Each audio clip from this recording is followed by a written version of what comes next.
Welcome to In Depth. We start tonight with a word, privacy. Is that an obsolete word in today's world of high tech? We appear to report on security breaches, hacks and scams more now than ever. And then there is the safety of your information on social media. Where is that going? Well, I'm joined tonight by Mathis. He is an information security expert and a senior consultant at Keller Schrader. And Brad, thanks a lot for being with us tonight. We're constantly told to keep our passwords updated. And let's talk about the financial risk that all of us are under if we are not really vigilant on how we keep an eye on our accounts. What can you do, and how bad is that problem? It's bad. It's getting worse. The thing to think about is everyone is always a target. So if you think of yourself as being a target and always under attack, you are probably going to be more vigilant about what you're doing. Unfortunately, people get busy. Time goes by fast. They click on anything, they open anything, and unfortunately, they do get compromised. You know, more and more, too. 10 years ago, I think it would be safe to say most people were doing their financial payments online with a desktop computer, but now it is so easy with those apps. You tell me, though, the apps are relatively safe, but what should you be on the lookout for as far as your smartphones are concerned? Right. There are good apps and there's bad apps, just like any application out there. What happens a lot of times is people will have a very good, strong app. They will pay their bills, whether it's American Express or their local bank, whatever. The unfortunate part is they don't think about the safety of the device itself. So the device itself, they may not put on they may not encrypt the device. They may not put on a screensaver, a password, if you will. You know, I keep mine with a fingerprint. There's multiple ways that you can protect those, because if you lose that device and you already have everything saved on that phone to be able to get into your bank account, especially if you have something on a text file, which would just be crazy. If you had all of that and somebody found your device, well, guess what? They're into your accounts as well. So you have to protect that just like you would a business computer. And with this time of year, Social Security, people are keeping a very close eye on that, and tax season is going to begin later this month. And more people, especially with the IRS, we got a government shutdown too, but with the IRS, are filing online. How safe is that? I've filed online for many years. I use one of the online services, and same deal. If you keep everything secure, if you make sure that you have very strong passwords that are unique to the sites you're going on, that's another very common mistake. And you have to change those passwords frequently. It's a good idea to change them, but uniqueness is the key, because let's say you have an account with a video rental company, and I'm aging myself here. DVDs, do they still make those? Okay. You did say VHS. So. That's right, Betamax. If you have an account with somebody like that and you're using a simple password, well, that might get compromised.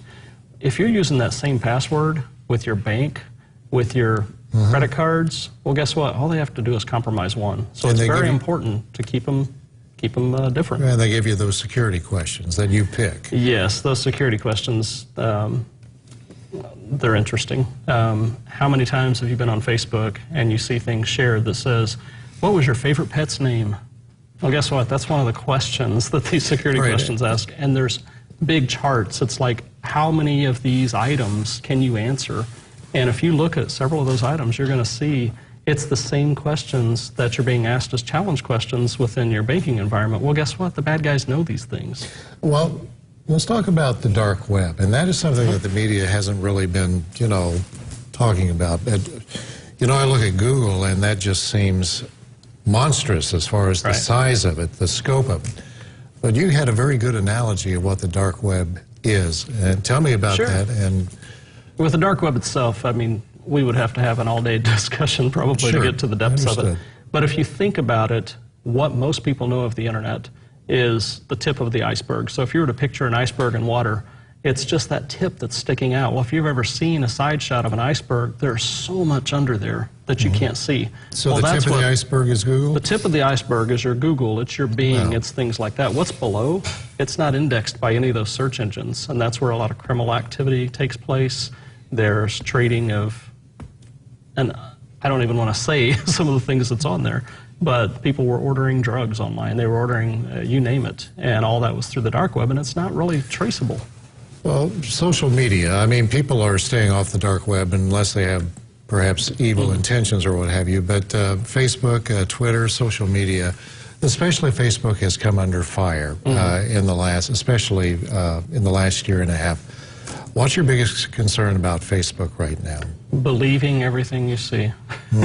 Because I see things shared all the time, and you've heard the old story about the kid who cried wolf.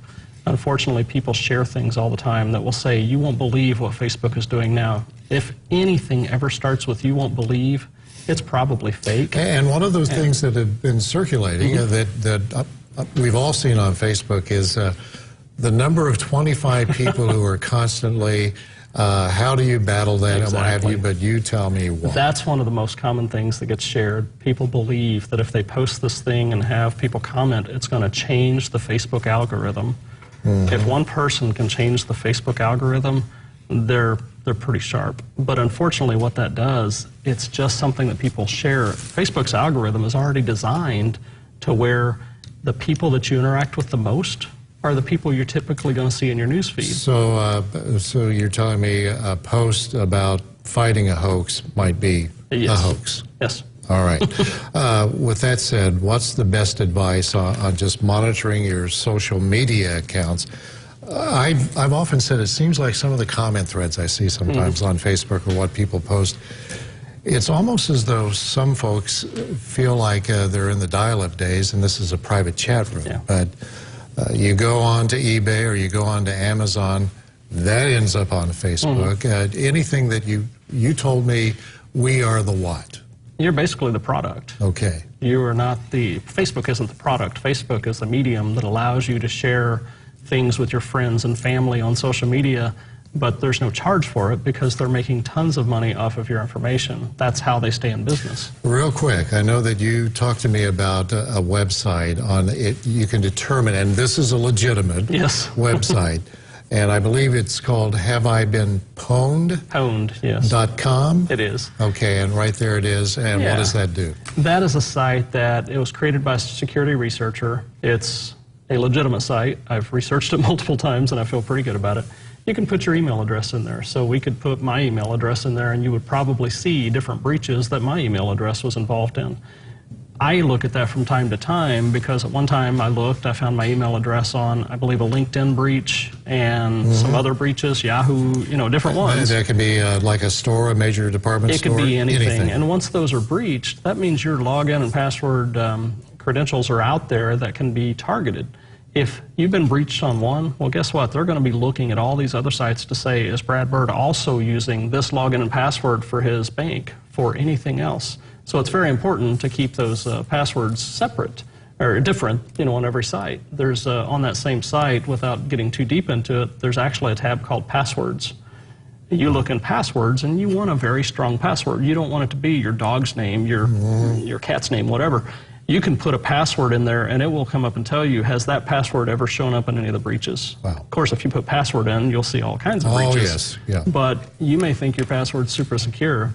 It may have already been breached at some point or another. All right. Well, as you said, tip of the iceberg. We just touched the tip of the iceberg tonight. Brad Mathis, the go-to person when it comes to cybersecurity and keeping you safe when you're using that cell phone, iPad, or desktop. Thank you so much for being with us tonight, Brad. Thank you. We appreciate it. Take care. You're watching